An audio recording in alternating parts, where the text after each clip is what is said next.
Sveiki, aš Artūras Orlauskas ir čia laida iš kiemo pusės 766.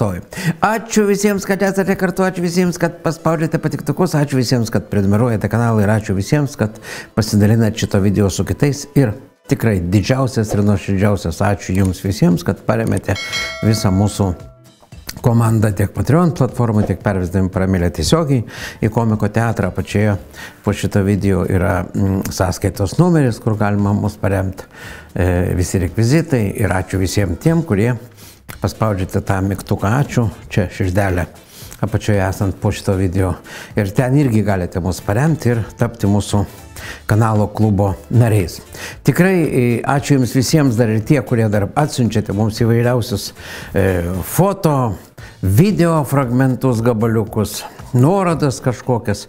Ne visi jie būna labai taiklus, bet nesvarbu, mes tikrai domimės, skaitom ir kartais kokį seną jūsų atsiųstą gabaliuką panaudojam vėlesniam laikui, taip kad nenusiminkit, jeigu neparodėm jūsų atsiųstą kažkokią tai medžiagėlę iškart. Gera žinia, Trumpas nestabdo.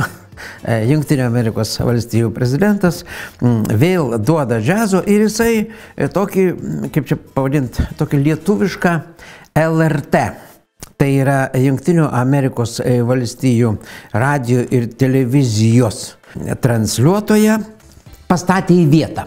Gal va taip pasakyčiau, o paprastai kalbant jau taip visai tiesiog nutraukė finansavimą už šališkumą. Federalinį finansavimą nutraukė būtent visuomeninio televizijos ir radio transliuotojų dėl jų šališkumo. Tas patsgi yra ir pas mus LRT šališkas, politizuotas, praktiškai tarnaujantis vienai partijai ir jos satelitam. Ten vien tik tai šmėžavo ir buvo pastoviai giriami Tėvynės sąjungos minus Lietuvos krikščionių demokratų veikėjai ir ten kokie nors liberastai. Tai yra principė visa ta bolševikinė, absoliuti, radikali kairė, bolševikinė ta kairė, apsimetę kažkokiais tai konservatoriais ar dar kažkuo.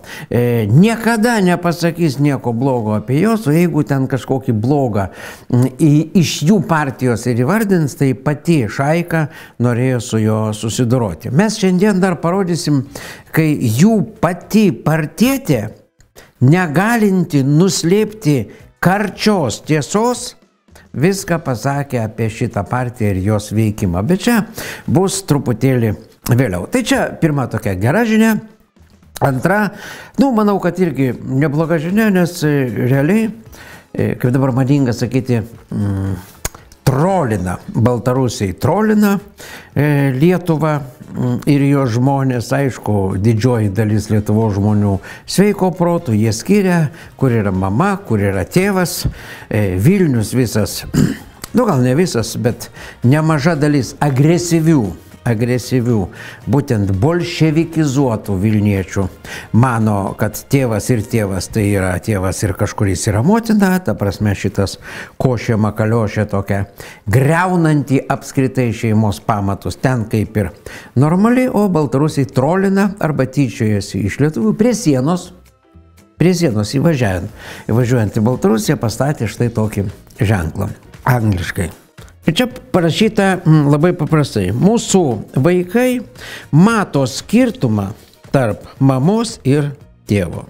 Mūsų vaikai skiria mamą ir tėvą, žino, kas yra mama, žino, kas yra tėvas. Pas mus yra va tokie principai. Čia rašo tokia žinutė siunčia įvažiuojančiam lietuviam į Baltarusiją. Ir ne tik lietuviam, ir kitų šalių piliečiam. Tiesiog, kad žinotų, kad ten kažkokios kitokios tipo šeimas, tipo stulpas ir barsukas nėra šeima. Arba Raskevičius ir koks nors senovinis nuvalkiotas magnetofonas irgi nėra šeima. Ar Raskevičius ir agurkas irgi nėra šeima. Tokios va čia neblogos naujienos, o dabar apie tai, ką aš ir sakiau. Audito komitete buvusiam Seime dirbusi Tėvynės sąjungos minus Lietuvos krikščionių demokratų partijos frakcijai, tokia partietė Julaima Andrikienė laimėjo tipo vidinę kovą ir tapo ES audito rūmų nare. Ir dabar jinai pakviesta į studiją, išdėjo iš šuns dienas visą, sakysim taip, karinio pasiruošimo programą ir finansavimą Lietuvoje. Kad lėšos ištaškytos, manau, čia ir kvailiui, aišku, jau ne kartą tą rodėm, ir kad jos visiškai, kaip sakyt, taškomos į kairę į dešinę, be proto, be smegenų, nesuvokiant. Ir dar vienas labai svarbus momentas, kai čia visokie prezidentai, visokios šakalienės, turinčios problemų su tam tikrais dalykais, pradeda pasakoti,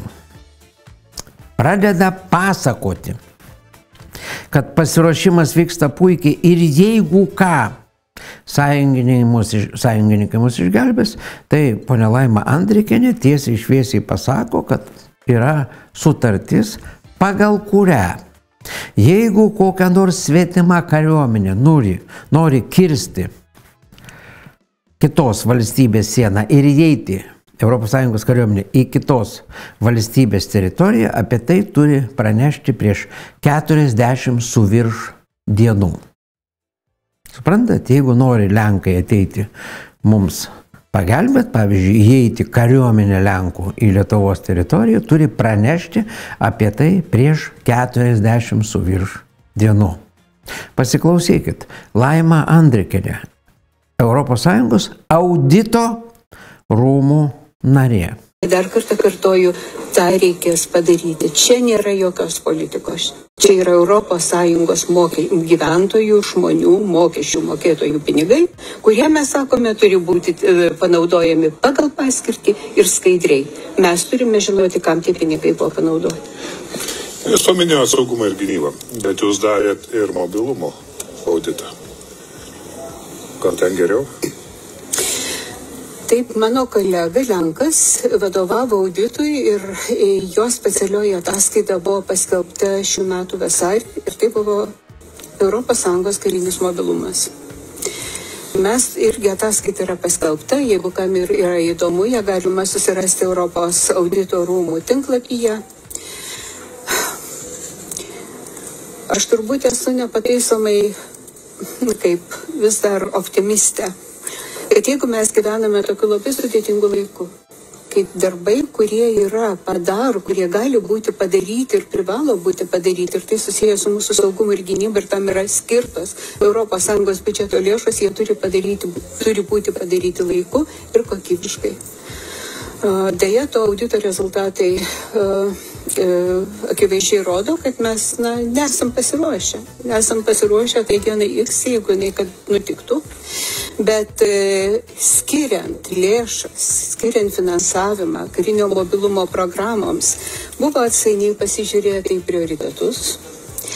Nebuvo atidžiai panagrinėta situacija ir dėl to situacija yra liūdna. Jeigu jūs aš tik tai vieną pavyzdį pasakysiu.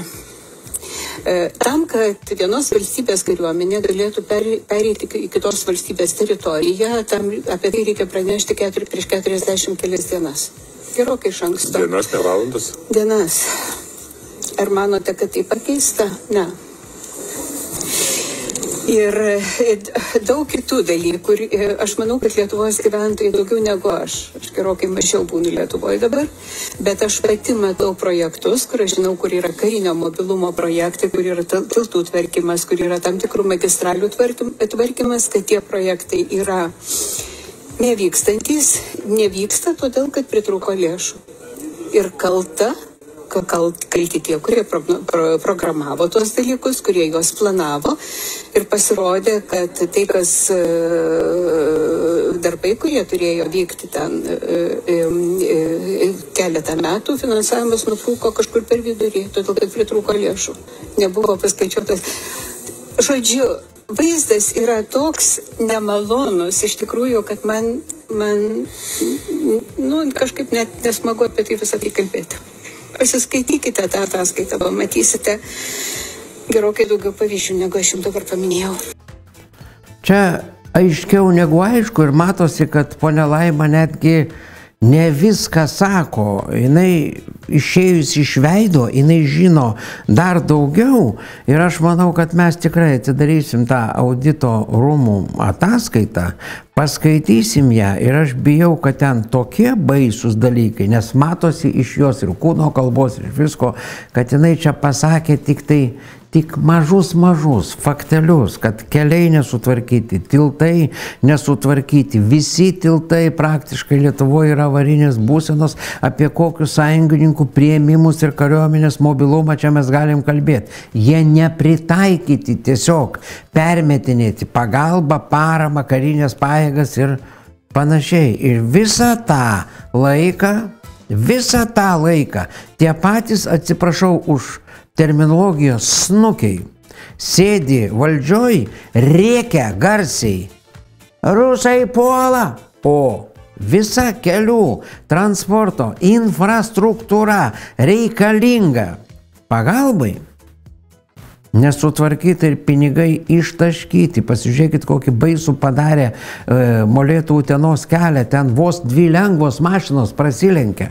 Apie kokius mes čia tankus dar kažkas galim kalbėti, o būtent ten yra ta kryptis, tai link Baltarusijos sienos, ten Daugpilis, ten Rusija. Tie patys žmonės rėkdami, kad deda pastangas stiprinti valstybės gynybinės galias, darė visiškai priešingai. Čia daugiau jau komentuot, manau, kad nėra ką. Važiuojame toliau. Vakar buvo tas gegužės 9-osios paradas Maskvoje, 80 metų pergaliai prieš fašistinę Vokietiją ir kai kas ėjo dėti gėles kariams į Antakalnio kapinės, o kai kas prie tų kapinių važiavo štai pasipuošę nacistinę Vokietijos uniformą.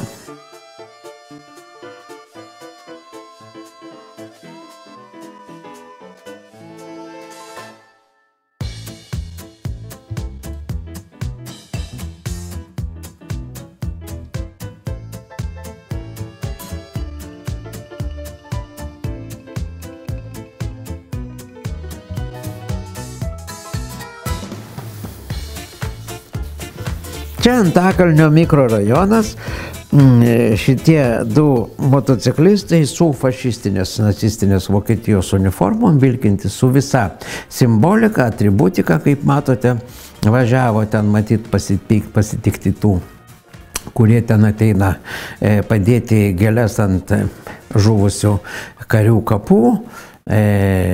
Priminsiu, kad visose valstybėse, net ir dabar,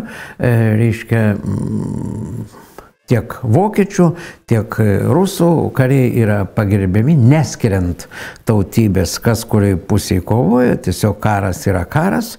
Čia nesiginčysim dar ir dėl to, kad šioje vietoje labiausiai, kad nacistinė Vokietija būtų sudaužyta, tiem patiem ruseliam turėtų dėkoti žydai, nes jie būtų tiesiog išnaikinti visiškai iki nulio. Bet aš negirdėjau, kad Zingeris ar Kuklianski eitų dėtų gėles, jie priešingai, ant tų savo išvaduotojų, kaip ir ne pačius gražiausius epitetus išsako, o antra vertus jie visą žiniasklaidą, taip, kaip sakyt, pasitelkia, būtent džiūgauja dabar dėl nacistinių išpolių tiek Lietuvoje, tiek Vokietijoje, tiek ir toj pačioj Ukrainoje ir lyg neprisimena, kad ten kažkas tai būtent iš Vokietijos šitie nacistai juos naikino. Antra vertus, Lietuvos policija perspėjo gegužės 9-ąją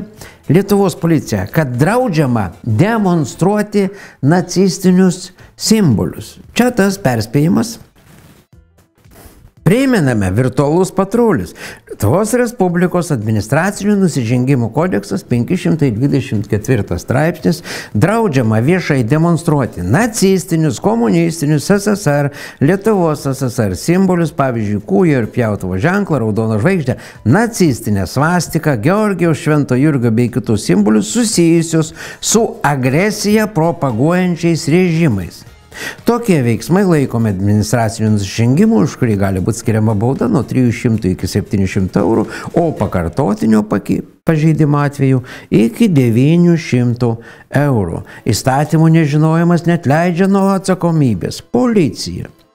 Ir čia, kaip matėte iš to video, ir dabar va čia matote, važiuoja su nacistinė uniforma, su visais, reiškia, skiriamaisiais ženklais, su būtent šitom visom draudžiamom atributiniam priemonėlėm, 2 motociklininkų ekipažai prie Antakalnio kapinių, atspėkit iš 3 kartų.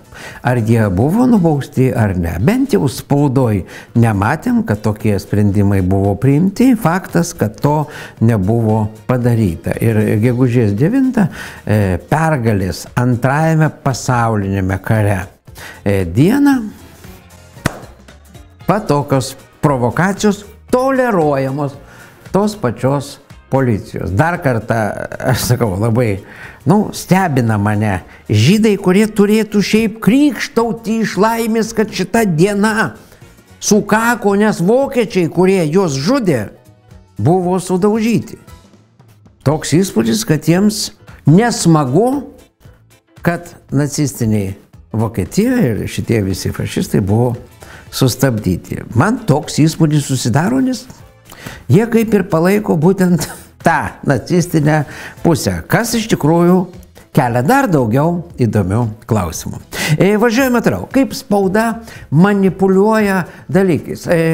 Aš jau nekartą sakiau, dar kartą pasikartosiu. Ar teko kada nors girdėti, kad spauda būtų parašius, kad Liberalų sąjūdis, tai yra partija, teista už politinę korupciją, rašant straipsnį apie Liberalų sąjūdį? Ar buvo kada nors jums tekę matyti, kad rašant apie Palucką rašytų, kad teistas Paluckas, teistas jisai? Ar teko kada nors skaityti, kad rašant apie Tėvynės sąjungą minus Lietuvos krikščionys demokratai būtų parašę, kad partija 2007 metais Seimo pripažinta bendradarbiavusi su teroristinėm organizacijom? Ar teko kažkada skaityti, kada nors, bet kada, skaityti, kad būtų parašyta ir paminima viskas kart, kad Kubilius Konstitucinio teismo pripažintas kaip pažeidęs Konstituciją? Čia visas tas nuorodas matote, jos sudėtos, jos akivaizdžios. Ir dabar atkreipkite dėmesį, kaip rašo spauda apie Panevėžio merą. Naujas Panevėžio miesto įvaizdis sukėlė klausimų, sako, kad logotipą kūrė nuteisto mero sūnaus bičiulis. Nuteisto mero sūnaus bičiulis. Būtinai pabrėžta, kad meras nuteistas, ir čia labai svarbi tokia smulkmenėlė. Aš išvardinau visą krūvą atvejų ir jų dar būtų galima vardinti ir daugiau. Ir tas pats Gapšys, nuteistas Seimo narys, sėdintis kalėjime, praktiškai kaip ir buvo užmirštas praeitoj kadencijai, kad kriminalinė apskritai, kriminalinė koalicija buvo praeitoj kadencijai, niekas nemato, niekas negirdi. O čia staiga Panevėžio merą pastebėjo ir iš karto parašė, kad jisai nuteistas. Kodėl vienais atvejais atsimena, kodėl kitais atvejais neatsimena. Ir kaip jums tai formuoja nuomonę ir kaip tai pakeistų jūsų supratimą apskritai apie politikus nuteistus, kriminalinius esančius Seime, tiesiog patys pagalvokit. Ir kaip žiniasklaida, šita sisteminė žiniasklaida, kuriai visuomeniniai tame tarpe, kuriai Trumpas, pavyzdžiui, Amerikoje nutraukė finansavimą, kaip manipuliuoja jūsų protais, kaip manipuliuoja jūsų mąstymu ir kaip, taip, vienus apdergia be reikalo, o kitus tiesiog plauna, net rankos raudonos, kaip bando numazgoti šito valdžioje esančių nusikaltėlių mundurus. Ir ponia Andrikienė netgi irgi neišlaikė ir pasakė, pinigai išvogti, planų nėra, atsakomybės nėra, supratimo nėra, kompetencijos nėra, bet jie šventi, jie pūkuoti. O štai Panevėžio meras, neva tai baisus ir nuteistas, ir žiūrėk, dar gal net kažkas tai kažkur kažką netaip nupiešė. Jo. Važiuojame toliau. Vėlgi, analogiška situacija. Navickienė, buvusi ministrė, kilo skandalas, kad jinai manipuliavo pastatų paskirtimis, vienam sklype gavusi leidimą pastatyti dirbtuvės, ten pastatė ir namą, tą namą pardavė, o patys apsigyveno neva tai dirbtuvės. Vilniaus savivaldybės komisija atvykusi nustatė, kad ten visai ne dirbtuvės. Ir ta konservatnikė, buvusi jau konservatnikė ir buvusi ministrė, kuri dėl skandalo su finansiniais aferistais išlėkė iš pareigų, buvo pripažinta, kad negyvena ne dirbtuvėse, nes tose dirbtuvėse yra vonios kambarys, miegamieji, svetainės, virtuvės ir panašiai ir panašiai. Ir ten net nekvepia dirbtuvėmis. Ir buvo nustatytas pažeidimas paveldo teritorijoje, ten reiškia gyvenamasis namas. Teismas netikėtai nusispjovė ant ekspertų išvadų, ant fotografijų, ant visų įrodymų ir sako, ne, ten yra dirbtuvės. Tokios modernios, virtuvinės, tualetinės tokios. Tas pagrindinis tualetinis, kūrybinis tualetinis darbas vyksta tualete, leidžiant tam tikrą matyti kūrybinį turinį ir čia gaunasi tos kūrybinės dirbtuvės tokios ir teismui tai pasirodė normalu. Čia, sakyčiau, teismas į savo daržą dar vieną akmenuką mostelėjo ir čia jau, žinot, kaip ir komentuoti daugiau kaip ir nėra ką. Ir pabaigai toksai... Prisimenam tą Konstitucinio teismo sprendimą, kaip Konstitucinis teismas nustatė, kad įstatymo nebuvimas apie homoseksualus pažeidžia Konstituciją. Įstatymas, kurio nėra, pažeidžia Konstituciją, taip atrodė apsinešusiems, kitaip nepasakysiu, Konstitucinio teismo nariams, kurie atstovauja vieną nusmurgusią tą pačią Konstituciją, viską pažeidusią Tėvynės sąjunga minus Lietuvos krikščionių demokratų partija.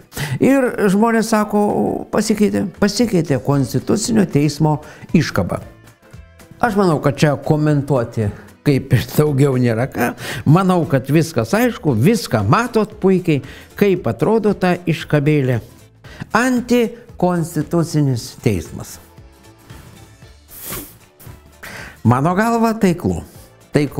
Žmonės turi humoro jausmą. Tai tiek šiandien iš Kiemo pusės. Ačiū visiems, kad paspaudėte patiktukus, kad prenumeruojate kanalą, kad pakomentuojate ir ačiū visiems, kad esate kartu su mumis, kad paremėte visą mūsų komandą tiek Patreon platformai, tiek pervesdami paramėlę į Komiko teatrą ar paspausdami tą mygtuką ačiū esantį čia apačioje, tą širdelę. Ačiū visiems, kad siunčiate mums įvairiausią medžiagėlę, kad pasidalinate šito video su kitais. Visiems gerų dienų. Po tamsos visada ateina šviesa. Ate.